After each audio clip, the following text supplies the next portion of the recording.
This is Matt Brown from East Coast 2. I'm here at AwesomeCon 2015 with JK Woodward, artist of Star Trek Doctor Who crossover Assimilation 2. JK, thank you for spending some time with me today. Sure. And actually, it's Assimilation Squared. Assimilation Squared, okay. Nobody gets that, though, because it just looks like it's like a sequel or something. Right. Can you tell us a little bit about the project and how it got started and how you were brought on to the project? Sure.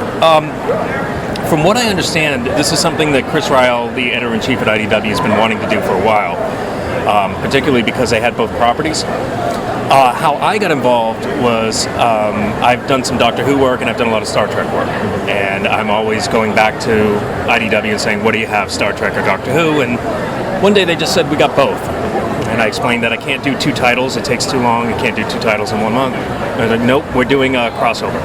And swore me to secrecy. And I thought it was a joke at first, but it wasn't. And I had to sit on that knowledge for about 6 months and not tell anybody, which is the hardest thing to ever do. I bet. Yeah. Did you have any reservations about, I mean, here you're working on two iconic sci-fi series that have rabid fans. Did you have any reservations or any worries about trying to, combine those two? Oh, yeah, absolutely. I was very worried about it because I wasn't sure. I wasn't aware that there was such a crossover between Star Trek fans and Doctor Who fans.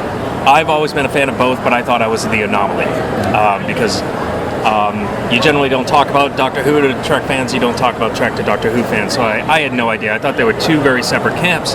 I found out there were a lot more people out there, though, when it came out that liked both properties.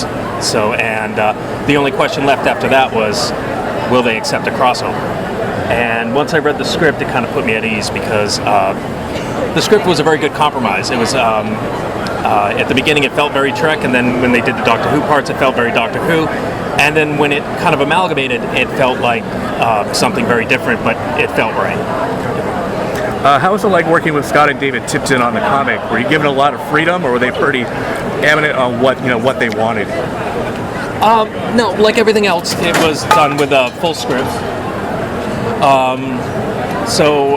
The scripts are already done and it had already been talked about, and a lot had to be worked out with the BBC and CBS that owns the rights to Star Trek. So there wasn't that much flexibility in that I got a script and that's what we're going to do. But working with the Tiptons is great because if I have an idea, I can call them up, I can talk to them, and they'll listen to it. And then we can go back to the editors, and then we can go back to BBC, and we can go back to CBS and see, could we try this? But with a crossover, you generally, once you get the two companies to agree on something, you stick to it. You don't make changes because it's often very hard to get approvals past both of them because sometimes they're fighting each other. I bet. You have a very unique art style. Can you tell me some of the people that influenced you growing up for your art? Yeah, at a very young age, it was the Bob Laytons, it was the John Burns. I was reading Iron Man, X-Men, John Romita, Spider-Man. I was really into that kind of stuff. At the time, I wasn't reading any Trek or even sci-fi comics in general. But I was watching it on TV. Later in life, I think it was Bill Sienkiewicz that made me want to be a painter. I was enjoying the stuff he was doing on Moon Knight right around the same time I was reading those other artists that I was talking about. And I just kind of liked his pen and ink work, and then because it's something very different, and then he came out with Electro Assassin, I think was the first painted thing. It might have not been the first, but the first one I saw.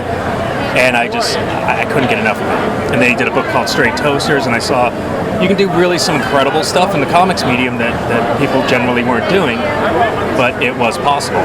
So that's probably what influenced me the most. Later on, I was told my style looks a lot like Alex Ross, so I should check out his stuff, and so I checked out, I think right at that time, Marvel's was coming out, that stuff. You've worked on Star Trek, Doctor Who, X-Men.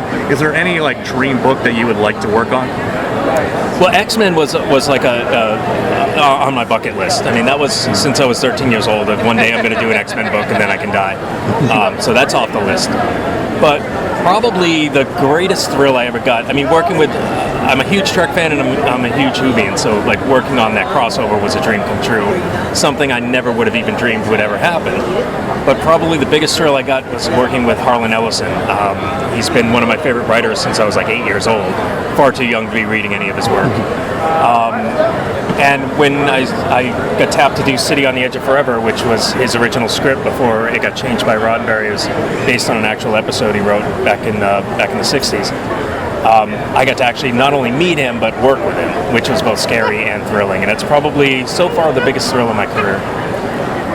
I read in 2012 you and your wife lost your home with Hurricane Sandy, and you had to sell off a lot of your original artwork from Assimilation Squared. Can you tell me, how that happened and, how difficult it was to do that?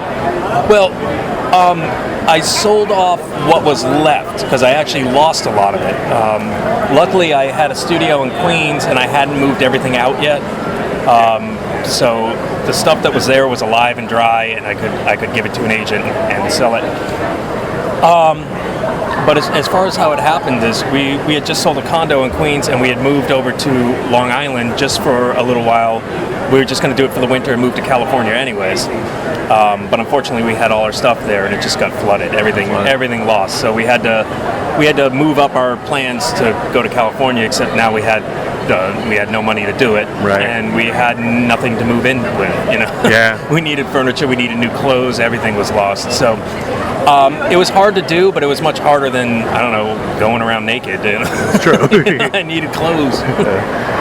So according to Wikipedia, and I know Wikipedia is always true, yeah. You were considering a career as a rock musician. How close were you to process or actually pursuing that career path? That was never anything that serious. I was a singer for a band in high school, and that's about as far as it went. But the person that was based on a bio somebody wrote for me, and it was kind of tongue-in-cheek, and it was just joking around, and that was just a setup for a joke that was in the bio. So there's really very little truth to that. I would never consider anything but being an artist. And now it's in Wikipedia and everybody knows about it. Now it has to be true. So you said you were a Whovian fan. Do you have your favorite Doctor or favorite episode? That's a tough one. I don't do favorites very well because it's always changing. That's like, what's your favorite Bowie song? There's too many. I don't know. Right. Depends on my mood. I think 9 was always, I leaned towards 9 as my favorite, I think. 4 was my first Doctor. I grew up watching that Doctor. Sure. But if I had to pick a favorite Doctor, it'd probably be 9. But I don't know if that's my favorite episode. If there's anything 9 that's my favorite episode, so it seems to conflict. Yeah. I think Rebel Flesh is probably one of my favorites. Really? Okay. Yeah. What are you currently working on, and what can our fans see in their comic book store coming up soon that you're working on? Well, what I'm working on, you will not be able to get in your comic book store. It's a digital only for now. It's going to later be published in print, but that won't be for about a year. It's a series called Behemoth. We're on issue 2. Issue 2 just came out last week. I don't know when this airs, but last Wednesday. It's going to go 4 issues, and then we're going to go to print, but you can get them at Comixology for 99 cents an issue. Great. So that's out there now. I'm also in Heavy Metal Magazine. I'm doing a 12-issue installment every issue. It's called The 49th Key. Oh, and this is particularly interesting to Who fans. John Barrowman is going to be executive producer on the property, so we're going to do a mini-series based on 49th Key after the run is done in Heavy Metal about a year from now. Mm-hmm. He signed on as executive producer and starring role. So the character in this story is going to be John Barrowman. Wow. Will you get to meet him then and everything, probably? Yeah, in fact, I'm scheduled to do some signings with him. I think the first one's not till San Diego, though, in July. Oh, okay. Yeah, great. We'll be at the Heavy Metal booth doing a signing for 49th Key. All right, sounds great. Well, JK Woodward, thanks for spending some time with me. Have a great con, and have a great year. Thanks for coming by.